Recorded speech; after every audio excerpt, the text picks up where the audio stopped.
Hamster কম্ফর্টের daily combo নেবেন কীভাবে? পেলেন ওয়ান ক্লিক।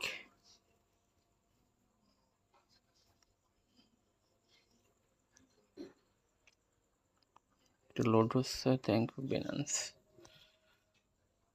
তারপর এখানে চাপ দিবেন,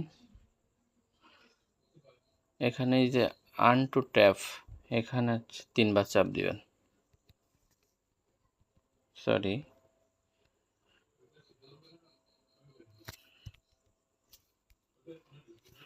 এই যে এখানে চাপ দিবেন আর্ন টু ট্যাপ, এবার চাপ দিবেন। এক্সচেঞ্জে যে এখানে 3বার চাপ দেন, তারপর ডেলি ক্লিপার চলে আসবে। সরি, এটা তো নেওয়া হয়েছে একবার। এটা ডেলি কম্বোতে যাবেন। ডেলি কম্বোতে যাওয়ার পর এখানে